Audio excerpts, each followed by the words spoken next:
Megan from Manifesting Me. Thank you for joining me. I write, talk about, and teach manifesting. I have a book available for purchase on Amazon.com and in select bookstores across the United States called The Pocket Guide to Manifesting. And I also do one-on-one manifesting consultations to help you get more of what you do want and less of what you don't in life. Today I'm going to talk about negativity and how to deal with negativity if you happen to find yourself near it, surrounded by it, immersed in it, whatever the case is. What are some quick things that you can do to just help shore up your energy? When negativity is around, it's a lower vibratory state, and it could be coming from somebody close to us. It could be coming from a situation that we're in, work or a relationship or social media or whatever the case is. So what can we do? The first thing that I do is, and this is kind of a defense move, is I go ahead and I put the white light of the divine around me. I just imagine that I'm surrounded by it. And it's kind of like a force field. It keeps a lot of stuff, a lot of garbage away. So any of those lower vibes are just kind of bounce off of this great white light. So I like to put it around myself. I like to put it around my pets. I like to put it around my husband. I put it around our house. It's kind of like kindness. Spread that stuff around. Something else you can do, I learned this when I was younger. It kind of seemed weird at the time, but I find it's actually a really neat, useful tool.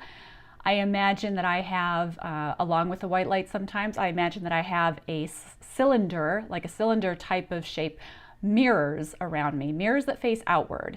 What does that do? Any negativity that comes toward me just kind of bounces off those mirrors. It's reflected back to whoever the negativity originated with, or whatever, from wherever the negativity is coming. Bounces off. I love that.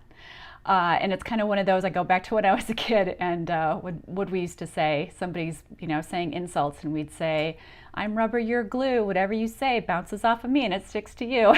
So that's what mirrors is like. Here's some offense things that I do. I put white light around whoever's sending the negativity or wherever the negativity is coming from. I also put mirrors around them. And instead of the mirrors facing outward, I turn those mirrors inward. So I just envision that they're surrounded by a cylinder of mirrors facing inward, and it contains their lower vibration energy. And it's not punishment, it's not anything else. It's like, hey, let's just contain the stuff that's, freaking me out right now. So I found that can be really useful. And actually, I've done that with people in situations where I've had to be in close quarters with folks who were just coming from those lower vibratory states. And these are not bad people. So let's just get that off, let's put it on the table right now that it's behaviors. It's behaviors and energies coming off of people that we don't like. It's not the people themselves, because at our core, hey, we're all divine, we're all cool, it's all love. But, sometimes we just don't want to deal with each other's crap. So here's what you can do. So another thing that I do is I return to sender with love. Sometimes, as an empath, anybody out there who's an empath, where you kind of feel energies really easily, you find you absorb stuff, and it might not always belong to you. So when that's happening as an empath, I think it's really important that we keep our energy shored up, that we protect ourselves. But also, if we feel something coming at us, or and empaths can feel things physically. They can feel physical aches and pains from other people. That's not negativity. It's just an uncomfortable place to be. But we can also pick up on sadness from other people, depression, fear, anger. And especially if you if you're an empath and something kind of hits you out of the blue and you go, this doesn't seem like it's mine, then something I really like to do is just say, return to sender with love. Whatever it is, return to sender with love. And the beautiful thing about that is that you don't have to know where it's coming from. The return to sender could be just put it back to the divine. So I just kind of imagine whatever it is getting wrapped up in a nice little energy bubble, and it's just kind of it's sucked out of me and goes back to a place where it can be transmuted into love. So that's another one you can use. Compassion. This is a good one. Having compassion for anybody who's in a lower vibratory state. Send them love. Gosh, yesterday I was in a lower vibratory state. My fuse was pretty short yesterday, and I was just having a day. Day started off just fine. I woke up, I felt great, and then by midday I was like, oh my gosh, what is going on? I don't even like how I feel right now. So I'm putting white lighter on me. I'm just trying to get myself into a higher vibratory state. I would have loved it if anybody that I interacted with yesterday had just sent me love, because I think I needed it. So hey, send people love. Just try it. Just try it. These are all things that are just aimed to get vibrations higher, and they're great manifesting tools so that everybody can have a better experience. We're not trying to change people. We're trying to change our own experience, and these are tools we can use to do so. Oh my gosh, I light candles for people. I light candles for myself. I light candles for situations. And that is kind of something that's a ritual I learned from a friend. I'm not a ritualistic person. I like to joke, I just don't have time for it, or I don't want to make time for it. So it's like, listen, rituals are fun. I've certainly partaken in them with friends, and it's been a good old time. But my life right now, I like to keep things really simple, really fun, really easy.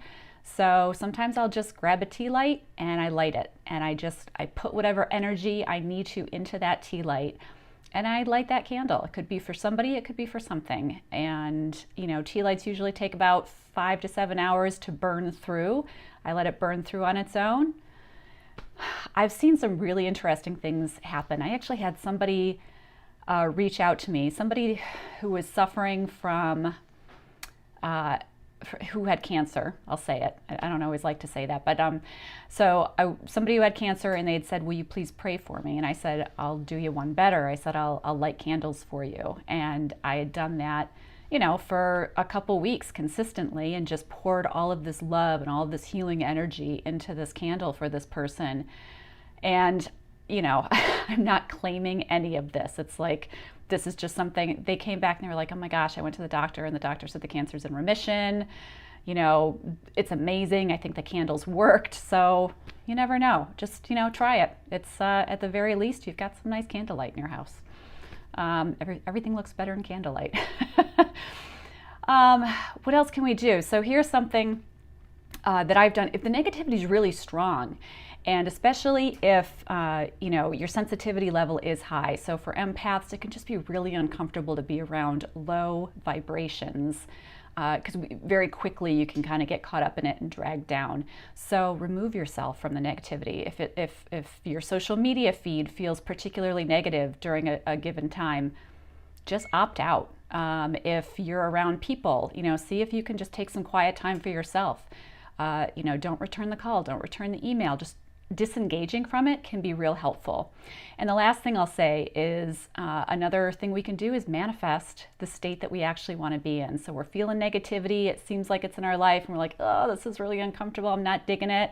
I get what the lessons are. I recognize that this is something I've brought into my life so that I can learn more about me, but you know what, I'm ready to manifest a different situation. So envision how you'd like your life to be, which might be, oh my gosh, I'm so glad that my life is feeling peaceful and happy and high vibration once more. Everyone and everything around me feels great, and it's just happy-go-lucky now. We're back to that great state. So whatever wording feels right to you, manifest where you want to be, and you'll get it. If you like this video, please do give it a thumbs up. Subscribe if you want to know when new videos are posted, and in the meantime, happy manifesting.